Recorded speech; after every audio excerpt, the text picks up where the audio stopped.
राज्याचं सोडवा असं सांगण्यात आलं. हा शिंदेने रवींद्र चव्हाणांची तक्रार शामकडे केली होती. एका छोट्याशा भारतीय जनता पक्षाच्या कार्यकर्त्याला किती मोठे प्रश्न विचारतो, ते वरिष्ठ माझे बघून घेतील. तर याच्या पूर्वीच्या निवडणुकांमध्ये सुद्धा कणकवली शहरामध्ये आतापर्यंत नितेश राणे विरुद्ध सगळे असं वातावरण दिसलेलं. ह्या निवडणुकीत सुद्धा नितेश राणेंना किंवा भाजपला घेरण्याचा विरोधकांच्या दृष्टीने प्रयत्न होताना दिसून येत आहे. ही चीड ही भाजपा विरोधामध्ये आहे की फक्त नितेश राणेंना घेरण्यासाठी? पण तुम्हाला का वाटतंय की नितेश राणे एकटा आहे? तुम्हाला असं वाटतंय की नितेश राणे एकटा आहे?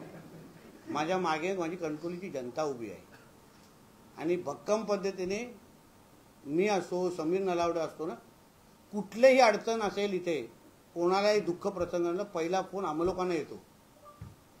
आम्हाला कोणा सांगितलं जातं जरा ही मदत पाठवा, ही ॲम्ब्युलन्स पाठवा, मुंबईमध्ये ऑपरेशन करून द्या, हा जरा दाखल्यासाठी जरा प्रयत्न करा. फोन आमच्या दोघांचे वाचतात. म्हणून मी एकटा नाही. कदाचित माझ्या मागे जेवढी जनता आहे ना, ती तुम्हाला तुमच्या कॅमेरामध्ये टिपू पण शकणार नाही. तुमचा फोन फार लहान आहे, तुमचा लेन्स फार लहान आहे. म्हणून जेव्हा जेव्हा नितेश राणेला, जेव्हा जेव्हा समीर नलावडेला आणि आमच्यासारख्या प्रामाणिक कार्यकर्त्यांना, किंवा ना तुम्ही इतिहास बघा ना, कणकवलीला राणेसाहेबांना की कणकवलीच्या किती निवडणुकीमध्ये राणेसाहेबांना घेरण्याचा प्रयत्न झालेला आहे. इतिहास बघा ना तुम्ही. म्हणून आमच्याबरोबर जनता आहे. जनता भारतीय जनता पक्षाबरोबर आहे. जनताने 11 महिने अगोदर दाखवून दिलेला आहे की जनता नितेश राणे बरोबर आहे. जनतेने मला आमदार वारंवार निवडून दिलेला आहे. म्हणून तीच जनता आम्हाला परत एकदा आशीर्वाद 2 तारखेला देईल. गेल्या 7 वर्षामध्ये कणकवली गाव पॅनल एक उभं राहिलं आणि त्यांनी ती निवडणूक लढली. त्यावेळी त्या गाव पॅनलला स्वाभिमानची बी टीम असं म्हणण्यात आलेलं होतं. तशाच पद्धतीने आता ही कणकवली शहर विकास आघाडी उभी राहते, त्याला शिवसेनेची बी टीम म्हणता येईल? आता कोणाला बी सी डी म्हणायचं हे माझा प्रश्न नाहीये.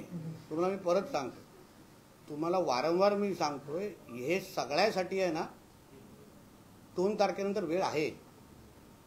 आपल्याला इथे शहरवासियांना जरा वेळ दिला पाहिजे, मतदारांना वेळ देऊ, थोडं त्यांच्या इच्छा आकांक्षा ऐकून घेऊ. कारण का 2 डिसेंबर 2025 ही तारीख ना परत येणार नाही आपल्या आयुष्यामध्ये.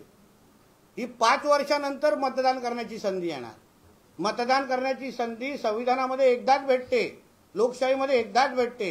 म्हणून आता जे काय तुम्ही मतदान 2 डिसेंबरला करणार आहात ना, ती संधी आम्हाला सोडायची नाहीये. कणकवलीकरांनी तर सोडू नये. म्हणून आम्हाला त्यांनाच केंद्रबिंदू ठेवायचे. आम्ही परत परत सांगतो, तुम्ही कितीही प्रयत्न करा, कणकवलीचा मतदार, कणकवलीचा नागरिक हाच आमचा केंद्रबिंदू आहे. क्या हिंदी है?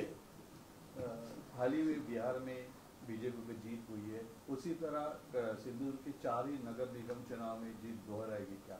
जरूर दोहराएगी, क्योंकि हमारे देश के पंतप्रधान आदरणीय मोदी जी, हमारे महाराष्ट्र के मुख्यमंत्री हमारे आदरणीय देवेंद्र फडणवीस जी, हमारे यहाँ के सांसद आदरणीय नारायण राणे साहब, इन सब नेतृत्वों पर विश्वास करके, जैसे 11 महीने पहले लोकसभा में हमको बड़ी बहुमत मिला, जीत मिली, यही मतदार संघ में, यही सिंधुदुर्ग जिले में, वैसे ही विधानसभा में हमको उसी तरीके से का विजय मिला है इसी जिले में.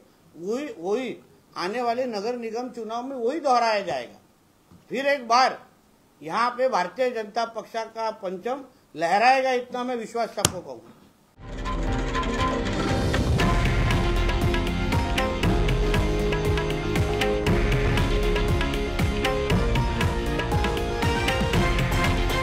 हे आहे देशातील नंबर 1 न्यूज नेटवर्क आणि आपण पाहत आहात TV9 मराठी, एकमेव.